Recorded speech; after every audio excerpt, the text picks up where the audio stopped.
In section 2, we're going to talk about what's known as the remainder theorem. And we had talked about that a little bit last year, but we're also going to talk about it obviously again, and we're going to talk about some forms, yada, yada, yada. Before we get to the full remainder theorem, we also have to talk about what's known as division. Now, we're going to learn two different forms of division. We're going to talk about long division, we're going to talk synthetic division.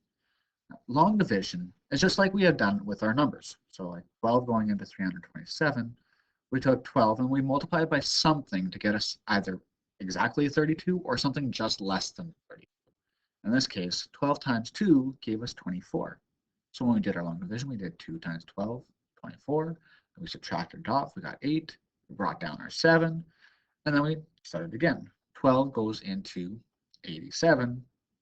Well, we can go in 7 times, or more specifically, 12 times 7 gives us something just less than 87, which is 84.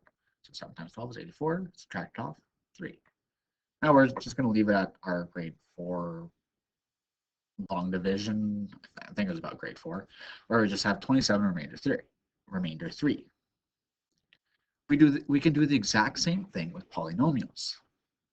To do that with polynomials, we do it just like here. 12 into 32 was 2 times 24. So we ask ourselves, x multiplied by what gives us something very close to x squared? Just less than or equal to x squared. And in this case, it's x. Now, just by formatting, I like putting my x just above either x.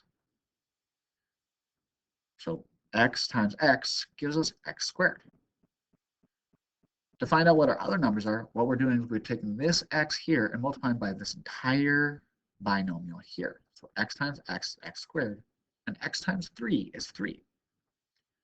Then we can subtract it off just like we had done over here. X squared subtracting x squared is gone. And 7x subtracting 3x is 4. Putting down our 17. So then we start again. X, we only care about this x. We only care about that first number. X multiplied by what gives us something that's just less than or equal to 4x? And the answer is 4. Because we can take 4 and multiply by x and give us this green 4x. 4 times 3 gives us 12, and then we subtract it off. 4x subtracting 4x, gone. 17 subtracting 12 is 5, and we have a remainder of 5. Of course, we're not just going to do one example, we're going to do multiple examples. Now, overall, we're going to talk about this form a little bit later on, but basically if you take something divided by a binomial, you get the quotient, which is the q of x, plus a remainder over our binomial. Now, the remainder can be positive, but it can also be negative, just as an FYI. So what we're going to do is we're going to take this entire polynomial and divide it by x subtract 1. And we're going to divide it by long division. And then we're going to put it into that form just so you can see where all these parts are. So I put the big polynomial underneath my division, x subtract 1 over here. So then I ask myself, x multiplied by what gives us something very close or just less than x to the power equal to or just less than x to the power 4? The answer to that is an x cubed. So I put my x cubed. Again, it's just kind of a formatting thing. I like putting my x cubed just over my x cubed. X cubed times x is x to the power 4. X cubed times -1 is a -1x cubed. And then I subtract it off. X to the power 4 subtracting x to the power 4, gone. -2x to the power 3 subtracting -1 x to the power 3. So subtracting negative means I'm just going to add. -2 add 1 is -1x cubed. Bring down my x squared. So we start again. X multiplied by something gives us something either equal to or just less than a -x cubed. The answer to that is a -x squared. X times -x squared gives us this -x cubed. So we go to our next step. -x squared times x is -x cubed. -x squared multiplied by +1 is a positive x squared. Subtract it off, so -x cubed subtracting -x cubed, gone. x squared, subtracting x squared, also gone. And I'm just going to bring down these last two terms. So once again, I ask myself, x multiplied by what gives us something equal to or just less than negative 3x, negative 3x? That's negative 3. So negative 3 times by x is negative 3x. Negative 3 multiplied by negative 1 is positive 3. Subtract it off. Negative 3x, subtracting negative 3x, gone. 4 subtracting 3 is 1. So to put it into the form, we take our big polynomial, x to the power 4 subtracting blah, blah, blah, over x subtract 1 equals our quotient. Our quotient is this big term that's up at the top. Now, notice again, I put the negative 3 just above my constant term here. You can technically put it over here. It's just, I like it here. It keeps all my stuff in order, keeps all my stuff in track, and I don't have to worry about anything else. It would equal our quotient plus whatever the remainder is over our binomial. To finish off the question, identifying any restrictions on the variable. Well, because we're dividing by this x subtract 1, you have to say we can never divide by 0. So we ask ourselves, where does x subtract 1 equal 0? Well, that's at 1. So we say that x cannot equal 1. To verify that our answer is actually correct, because we divided, opposite of division is multiplication. So we take our quotient, x squared or x cubed subtracting x squared subtracting 3, multiplied by the x subtract 1, and then we have to add our remainder. By quickly multiplying, x cubed by x is x power 4, x cubed times negative 1 is negative x cubed, negative x squared multiplied by x is negative x cubed, negative x squared multiplied by negative 1 is positive x squared, negative 3 times x is negative 3x, and negative 3 multiplied by negative 1 is positive 3. Combine all of our like terms, we get right back down to x power 4 subtracting 2x cubed, adding x squared, subtracting 3x, add 4, which is what we had divided.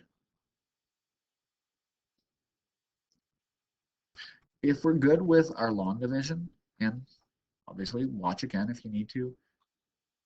I kind of just skipped over this year because it seemed to make sense. If we need to, we can go over it again as part of extra review. But I wanted to get into what's known as synthetic division. Now, synthetic division is just an alternate process for dividing. Instead of having to do all our long division, all we have to care about is only using coefficients and the 0 of the divisor. So for x cubed, adding 3x squared, subtracting 36x, add 32, divided by x subtract 4, first thing that we do is we make an L. Nice big L. Obviously, I didn't make mine long enough the first time. We ask ourselves, where is this divisor equal to 0? So x subtract 4 equals 0 at x equals 4. I put the 4 on the outside here. Inside the L, I put just the coefficients in front of every single term, including our constant term. So 1x cubed, 3x squared, negative 36, x, and 32. I don't put any variables, I just put the numbers. In order to synthetic divide, I bring down my 1, take the 4, multiply by 1, and I put my number right under my next spot. What we're going to then do is add. So 3 add 4 is 7. Then we repeat the same process as when we had the 1. 4 multiplied by 7, put it in our next spot, which is 28. Negative 36, add 28 is negative 8. One more repeat. 4 multiplied by negative 8 is negative 32. 32, add negative 32 is 0. This last digit is actually our remainder. So this one has a remainder of 0. There's actually a reason for this question. That question is actually exactly what this is. So kind of just a little tidbit for you. In order to get this here, since we started at x cubed and we divided out an x, we're actually dropping 1 power. So instead of starting at x cubed, we'd start at a 1 x squared.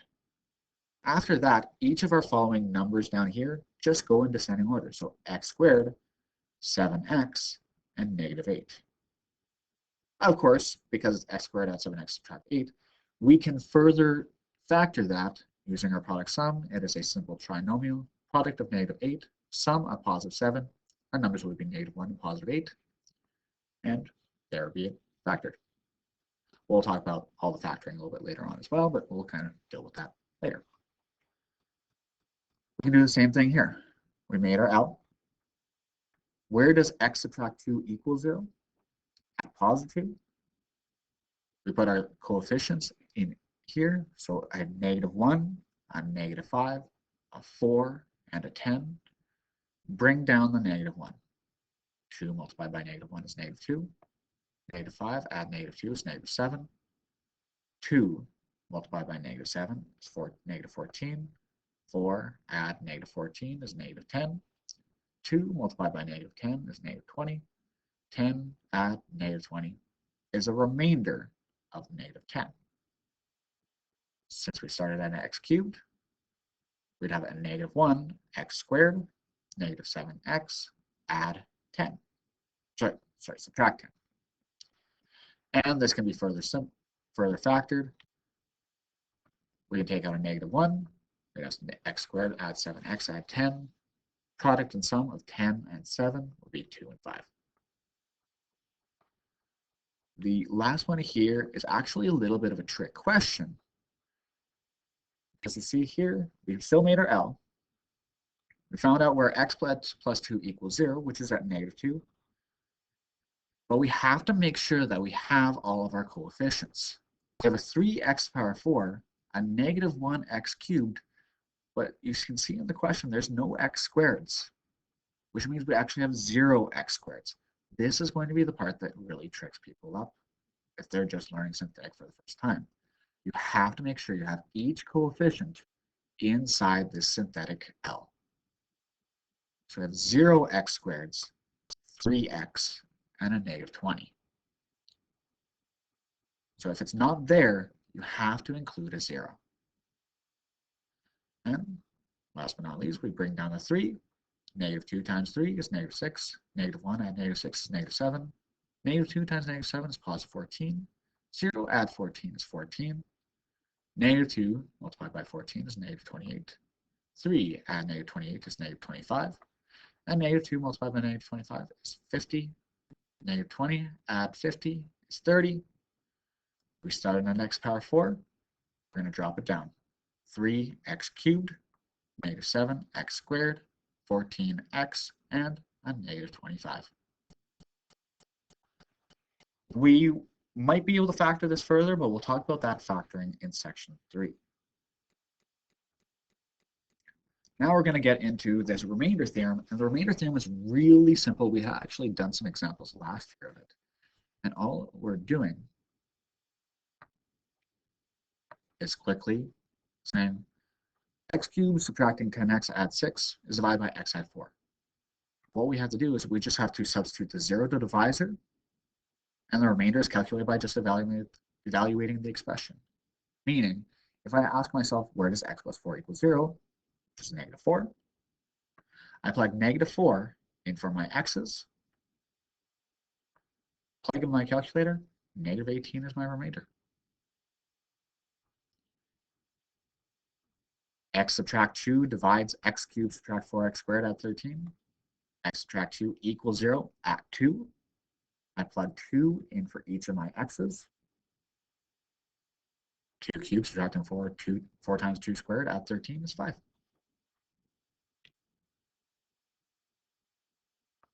Where did x add 2 equal 0? At -2. So I plug -2 in for each of my x's, plug into my calculator, and I get a remainder of 30. Just to prove that this is actually true, this exact question is the same as this one. Our remainder was 30. and our remainder is 30 here. All right, you can have some fun.